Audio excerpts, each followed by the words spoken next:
don't spend this $1 bill. In this video, we're going to be going over some really rare United States $1 bills that you do not want to miss. So stay tuned. We're going to hop into this video right now with this 1981 $1 bill that sold for $1,057.50. Now, you may be asking, why would a bill like this sell for so much money? First of all, this is a star note. If you're not familiar with what a star note is, very quickly, during the printing process, if there is an error on a sheet of bills, a quality control manager is going to go in there, mark on the sheet to say, hey, we need to destroy this sheet and produce a new sheet of banknotes with a star at the end to signify that this is a replacement sheet. They do this for bookkeeping purposes to make sure that there's no shady activities or any theft going on at the BEP, which is the Bureau of Engraving and Printing, where they produce paper money. So what do you need to know? Check your 1981 $1 bills for a star at the end. If they have a star, then you want to potentially get the bill graded. This one got graded at a 66. So that means there's not a single fold on their bill that they sold here. If your banknote has a fold on it or multiple folds,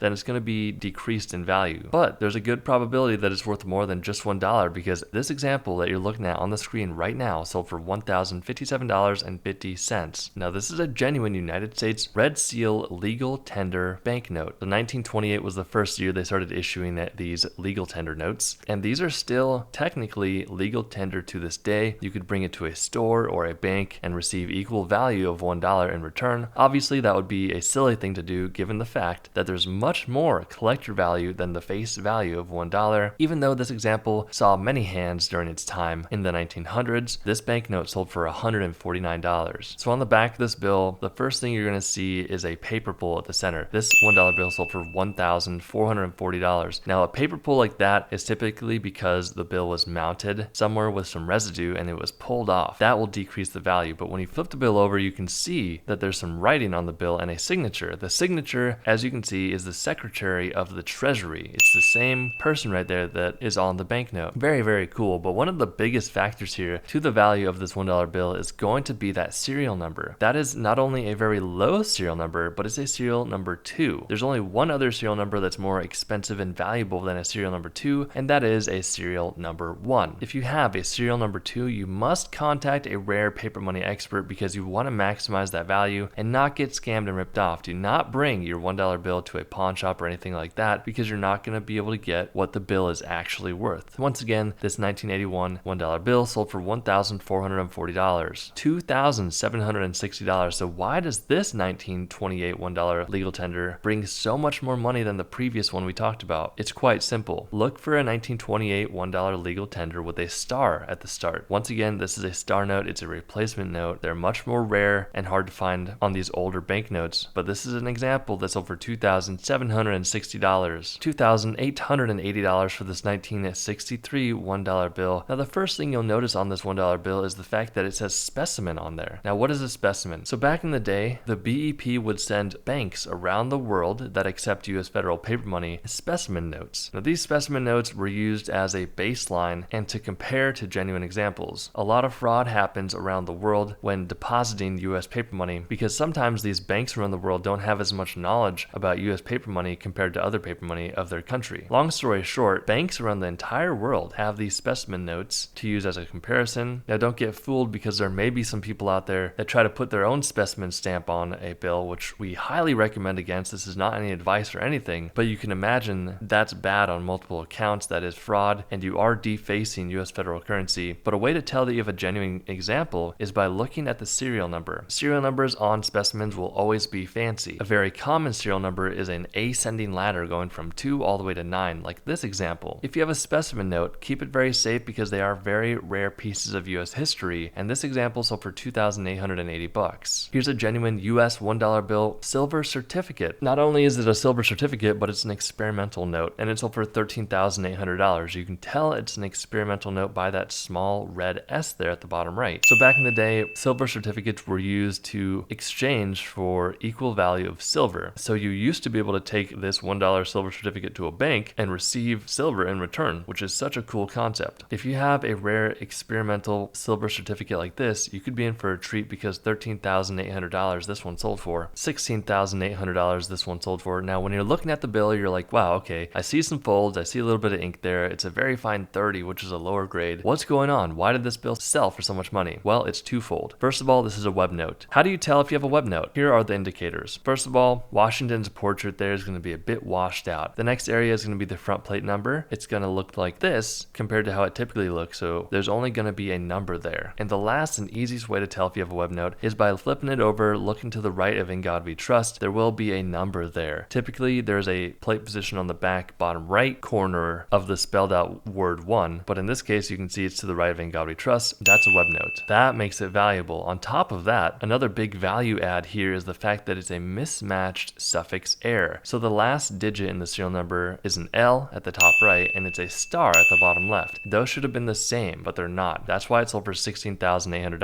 $18,000 for this 1935 $1 North Africa bill. So back in the day, when the troops were in North Africa during World War II, the US had an emergency issue of these notes to use on foreign land. There were multiple reasons for this, one of them being we did not want to devalue the currency in case of any issues during the World War. So they made this design specifically with the blue serial numbers and the yellow seal. Because this is a star note and it graded very highly at a 68 PPQ, it sold for $18,000. Looking at the back of this $1 bill, it sold for $21,600. Now you will see the backplate number again is at the bottom right hand side of the 1. That is normal. That means that this is not a web note, but when you flip it over to the front, you can see that there is a multiple impression error on this $1 bill, and that is the main reason why this $1 bill sold for $21,600. If you find a rare bill, make sure that you hold on to it, keep it safe. Pick up our completely free coin and currency ebook down below. Download that before you try to sell any of your coins or paper money. We will see you in the next one.